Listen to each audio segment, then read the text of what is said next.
Good morning. I'm actually quite thrilled today to present to you just a few of our communication initiatives. I joined the foundation about 7 months ago, and boy did we take off running. So I'm excited to share with you a little bit of what we've got going on. We've started with 3 long-term goals. They include getting top-tier media coverage. Top-tier media coverage is more like People, USA Today, The Today Show. We're aiming big, and we hope to get even farther than that.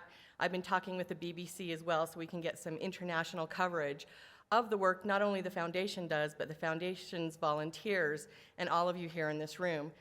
We'd like to get some sponsorship of these communications, owned, earned, and paid media. I'm really thrilled and happy to announce that we will be starting a video podcast called Cholangio Heroes. Isn't that a great logo? Rick Pollock designed that. And I actually got word yesterday from the owner from Burst Network, which is a brand new network, that our video podcast will not only be airing on TV, but there is a new network called Frontliners. And anytime we have an interview with a clinician, a nurse practitioner, they would really like to have those podcasts also on Frontliners TV. And I just got that word last night, so I was excited to share that with you.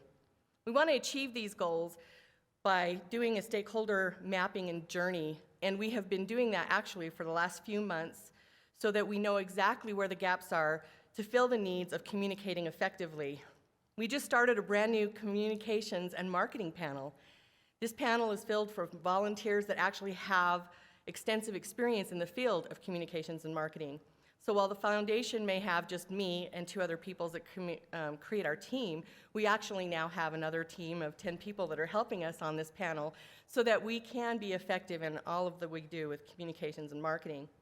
We just started our own first communications intern from the University of Utah, who's a business major. And interestingly enough, both her parents are battling cancer right now. So she's a great addition to us. We are also aligning all of our communications with the strategic plan of the foundation. And we're doing that with an emphasis in 3 areas: people, proactivity, and precision. This is a new campaign, and you've probably seen this around if you've gone to room 255A in the exhibit hall. People are holding up a sign that says "Living with CCA Hope." This is going to be a year-long social media campaign. The reason why we're doing this is to highlight our community, putting a face on cholangiocarcinoma. We want to facilitate and perpetuate hope, obviously continuing to raise awareness. And we want to create new connections to the foundation, since collaborations is one of our core values. And obviously we want to increase donations. With people in mind, we actually have 2 campaigns that are volunteer-led by 2 individuals. One is from Jonathan Whiting. He is swimming the English Channel in July. He has been preparing for over 2 years. Jonathan lost his wife to cholangio in 2016, so he will also be paying tribute and honoring Lori Whiting.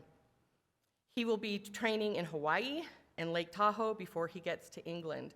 I welcome you all to look at 21 Miles of Hope. He was on the front page of the St. Louis Post-Dispatch yesterday, and a business that read that article said, "We want to help," and that very morning started a campaign that they would match any employee donation. The first employee donation was $500. That just happened yesterday. The second, oh yeah, that's great. The second campaign that we have, led also by a volunteer, is called Racing for Hope. DeLorean Ostrom, 36 years old, owns a food truck, and his wife, Mandy, who is 32, is also facing cholangiocarcinoma. They have 2 young children, a 3-year-old and a 1-year-old. He is committed to run a race, whether that be a full-on marathon, a 5K. He is running something every single month for the entire year of 2022 to not only raise awareness and to support his wife, but to raise funds for Cholangiocarcinoma Foundation.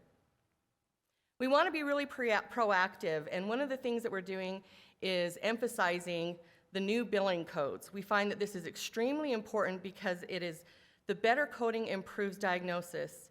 It impacts our surgical treatment options, it promotes and boosts collaborations, and what we're hoping is potentially improving the patient outcome, So I would just say, are you wearing your button? If you're not, I would encourage you to, not only through the conference, but at any time that you're out and about so that people look at what this 2C is and you can explain to them the 2C new billing code specifically for cholangiocarcinoma and their importance.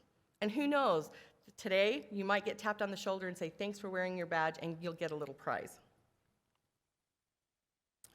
Precision, one of the things we want to do is not inundate our community with too many emails. So every month we're doing a bulletin.